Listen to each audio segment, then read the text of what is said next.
Israel Adesanya proclaims he'll hunt Jon Jones down even if he jumps to heavyweight. Israel Adesanya has repeatedly said that he hopes to fight Jon Jones at some point, and now the middleweight champs doubled down on those statements big time. How so? Well, the last stylebender recently said that he's willing to move all the way up to heavyweight if that's what it takes to fight Bones. Ever since Adesanya defeated Anderson Silva in February of 2019, a beef between the dynamic striker and Jones has been growing.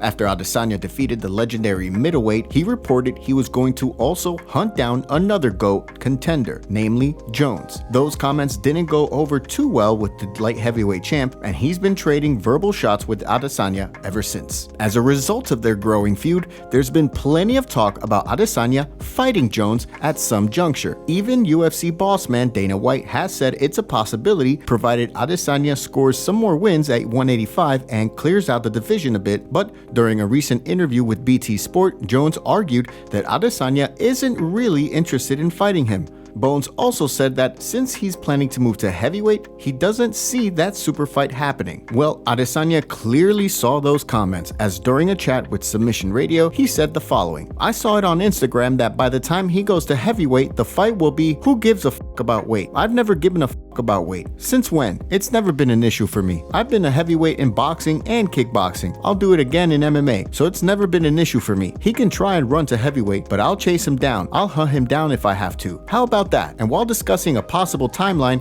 for the much discussed matchup, Adesanya also said this: "Yeah, let him go to heavyweight," Adesanya said. "Right now, I'm still working at middleweight. He can skip the line if he comes down to middleweight. I've said that already, but I'm sure he can't do that because his frame won't let him. So let me do my work, shut the up, and I'll come see you when it's time." Now, some people might be scoffing at Adesanya's comments here and claiming it's an act, but it's worth noting that Adesanya has also talked about fighting heavyweight champ Stipe Miocic in the past as well. Further, we are talking about a fighter who went out of his way to secure a fight with Yoel Romero, since so many people believe the decorated wrestler will be a serious test for Adesanya. So in other words, Adesanya does have a track record of wanting to prove his doubters wrong. Now, all that said, it is hard to imagine Adesanya moving all the way up for a heavyweight bout with Jones. Plus, you would think that if the UFC does want to make that fight happen, they will book it at 205. But what do you guys think? Can you see Adesanya and Jones fighting? And what weight class do you think the bout would go down at? Henry Cejudo takes a shot at Conor McGregor while reflecting on move to MMA. Henry Cejudo has made headlines multiple times in the last year or so on account of various statements he's made or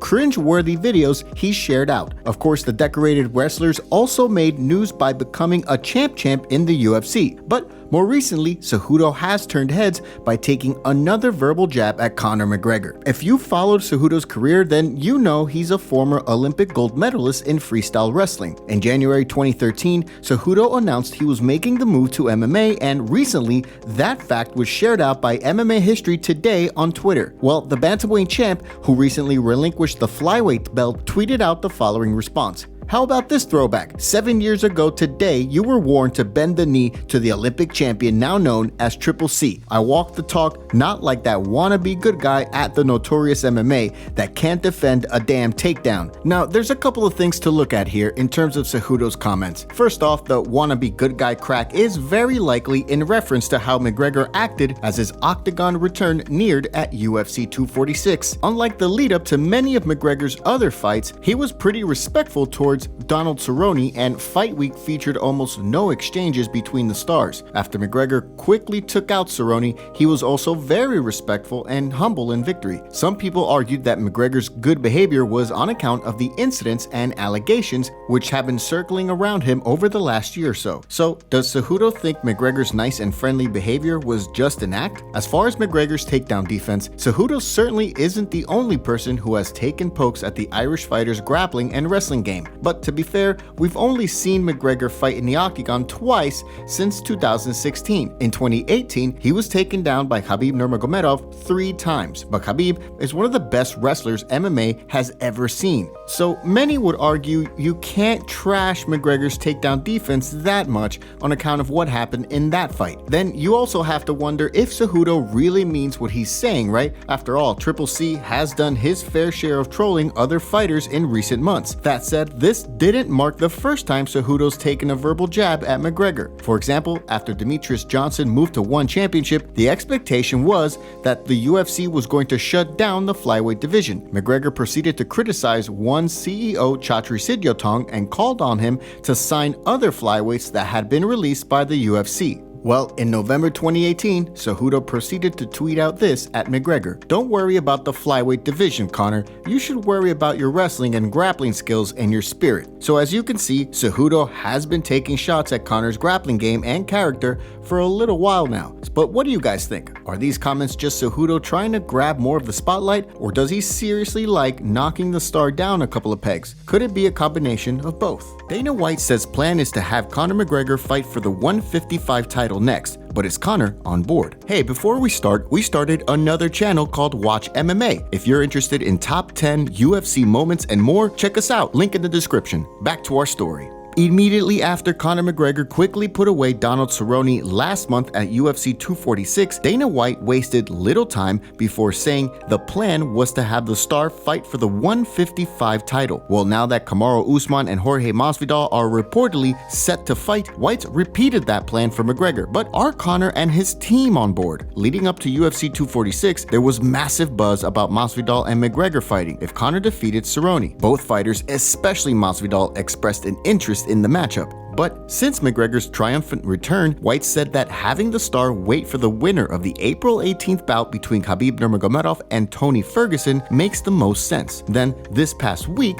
he repeated that plan after announcing that Masvidal will fight the welterweight champ Usman sometime in the summer. For example, while talking to Jim Rome, White said this when asked about Conor's next fight: probably the winner of Khabib and Tony. Now, since Conor didn't really go out of his way to call out Masvidal after UFC 246, and because of White's previous comments, this statement isn't a big surprise. After all, Khabib versus Conor 2 would be absolutely massive, and a fight between McGregor and Ferguson would also be huge. But this plan does seem to be the opposite of what McGregor's been saying. After UFC 246, he said he doesn't want to wait out to face the winner of Khabib versus Tony. That could mean his next fight won't take place until late summer. That's assuming, of course, that neither Khabib or Tony gets injured at UFC 249. Case in point, recently Brendan Schaub said this on his Below the Belt podcast: "That thing's not gonna be pretty, man. Khabib may get beaten the f*** up. He might win, but he's eating some elbows. There's gonna be cuts. There's gonna be problems. That ain't going to be a fight where he can fight Tony Ferguson and then a month later take a fight. I guarantee you he gets a 120-day suspension after fighting Tony Ferguson. Win, lose, or draw, he's getting a 120-day suspension. That ain't gonna be quick. That thing's gonna be a f***ing war.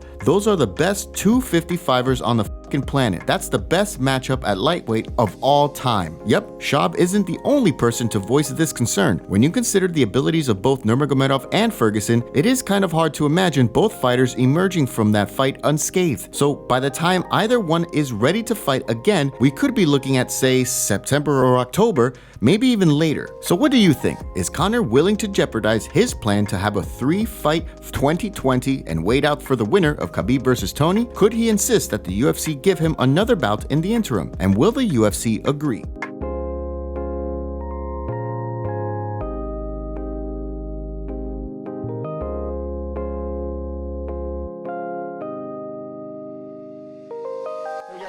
First question for Jon. Jon, we've had this conversation in the past. When you go out and beat guys dominantly, somehow there's still criticism that maybe you didn't finish them or you didn't finish them spectacularly enough. What do you think of the criticism when people say, you know, you should have beaten Anthony Smith easier, or you should have not had a split decision against Thiago Santos? Are we too critical, or do you feel like you maybe have set the bar so high for yourself that that's why the criticism comes? I think it's the bar that I've set for myself. But people forget the performances that Anthony Smith had leading into our fight. I mean, he was cracking people over the head with that overhand elbow from the clinch. Thiago Santos has knocked out so many people. I remember the lead up for the Thiago Santos fight and the Anthony Smith fight, and people were talking about how much better they looked at light heavyweight than they did at middleweight. But then when they get in there with me, and if I don't, absolutely demolish them, somehow it wasn't a worthy win. But to me, I remember the lead up, kind of similar to this situation. I see so many highlights of Dominick knocking people out. And then after the fight, people will be like, well, he was only 12-0. He's only had 6 fights in the UFC. So it's like people are, the guy gets all the praise before the fight, and then after the fight, it's like, well, he's still young in his career. So I'm just comfortable with how it all works out. I just know the hype train that my opponents are going in there with. So I'm always happy with it.